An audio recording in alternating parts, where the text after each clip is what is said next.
canol mynyddoedd Sir Gar, mae llyn unig o'r enw Llyn y Fan Fach. Ger y llyn, roedd ffermwr ifanc yn byw gyda'i fam, roedd ei dad wedi marw. Un prynhawn braf oedd y ffermwr yn gofalu am y weithiau a lan y llyn. Dychmygodd iddo weld wyneb merch yn y dŵr. Roedd yn dlws iawn pan edrychodd eto, nid oedd yn gallu gweld dim byd heb am y dŵr. Dychwelodd y bachgen i'r llyn y diwrnod wedyn.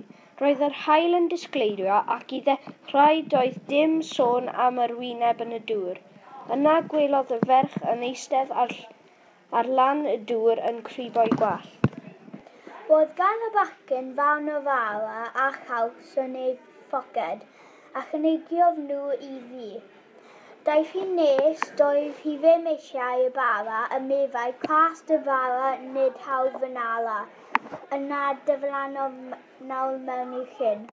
Drannoedd, dychwelodd y ffermwr gyda thoes. Roedd ei fam wedi dweud wrtho am fynd â bara heb ei grassu y tro hwn. Doedd dim sôn am y merch.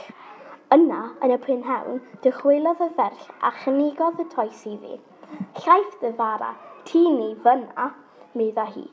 Diflannodd eto. Diwrnod wedyn roedd hi mor glaw ac yn neu dros y mynyddoedd a'r dŵr yn dywyll. Daeth bachgen a thorth arall o hwn a roedd ei fam wedi phob iddo. Roedd hon ddim yn rhy gras yn acen ei llaeth, ond oedd y bachgen ddim sôn am y march. Yn y prynhawn, gwelodd y ferch ac distynnodd y bara iddi. Bwydodd hi'r bara ac fe ofynnodd y ffermwr iddi ei briodi, a chytunodd y ferch. Dywedodd y byddai hi'n aros yn fyddlon iddi hyd nes y byddai yn ei saro, dair gwaith, heb achos. Diflannodd yn ail ymddangos a merch arall, a edrychai yn union fel hithau. Roedd ei thad gyda hi hefyd, hen ddyn a gwallt gwyn.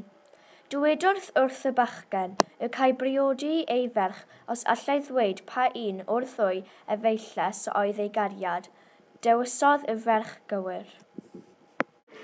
Roedd y ddau'n byw yn hapus mewn ffermdy germyddol gyda'i 3 mab. Un diwrnod roedden nhw mewn angladd a dechreuodd y ferch chwerthin. Tarodd ei gŵr hi'n ysgafn ar ei hysgwydd. Dyma'r tro cyntaf iddo ei tharo. Dim ond 2 waith oedd ar ôl. Un noson daeth y ffermwyr a phedal ceffyl i'r tŷ.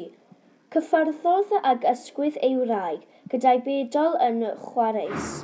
Dyma'r alltro iddo ei tharo, a ddawodd na fyddai byth yn ei tharo eto.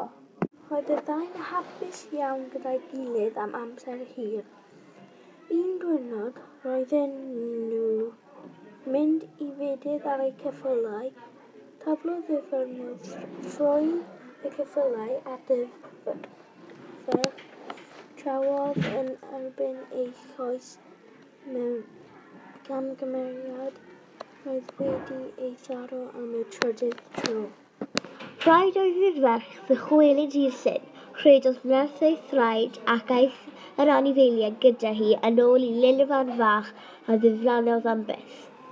Aeth y ffermwr i lan y llyn sawl tro wedi'r ddiwrnod hwnnw i geisio gweld y ferch.